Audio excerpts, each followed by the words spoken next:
Good morning guys, আমরা এখন কেদারের পথে যাত্রা শুরু করেছি। আমরা এখন সোনপ্রয়াগে আছি। সোনপ্রয়াগ থেকে গৌরীকুণ্ডের দিকে যাচ্ছি।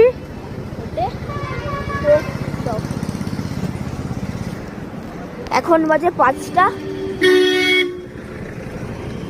আমাদের আগে হেঁটে ওঠার কথা ছিল, কিন্তু আমরা ঘোড়া করেই উঠবো। তো ঘোড়ার খোঁজে এখন আর যাওয়া হচ্ছে। ঘোড়াও আমাদের ঠিক হয়ে গেছে, এখন শুধু ঘোড়ায় উঠবো আর ওঠা বাকি। ঘোড়ায় ওঠার এক্সপিরিয়েন্সটা বের করাবো, আর নামার সময় আমরা হেঁটে নামবো, ট্রেক করে নামবো, তার এক্সপিরিয়েন্সটাও করাবো। আমরা এখন গৌরীকুণ্ডকে এসে গেছি। অল্প অল্প সকাল হয়েছে, এখনো পুরোপুরি সকাল হয়নি।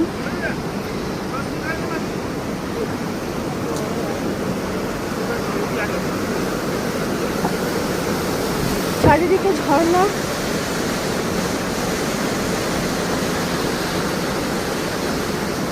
আমরা এখন ঘোড়ায় উঠবো বলে কিছুটা হেঁটে চলেছি ওপরের দিকে। যথেষ্ট কষ্টকর।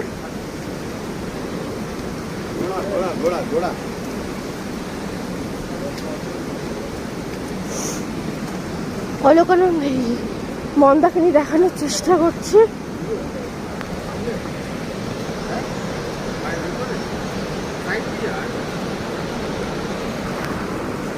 প্রচুর স্রোত এখানে, মন্দাকিনী প্রচুর স্রোত। ঘোড়ায় উঠে তারপর আবার আসছি। আমরা ঘোড়ার পিঠে করে চলেছি, এগিয়ে চলেছি কেদারনাথের পথে।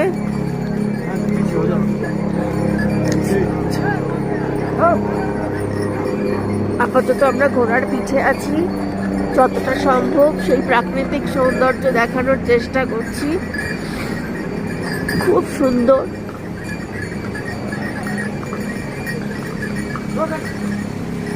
তবে ওঠার সময় ট্রেক করে খুব যদি এক্সপিরিয়েন্স না থাকে তাহলে ট্রেক করে না ওঠাই ভালো। প্রচণ্ড চড়াই উতরাই রাস্তা। আমরাও প্রথমে ভেবেছিলাম ট্রেক করে উঠবো, কিন্তু শেষে আর সেই সাহসটা রাখতে পারলাম না। ইচ্ছে আছে নামার সময় ট্রেক করেই নামবো। আশা করি তখন আরো সুন্দর সুন্দর দৃশ্য দেখাতে পারবো, কারণ ঘোড়ার পিঠে বসে বসে সমস্ত কিছু দেখানো সম্ভব হচ্ছে।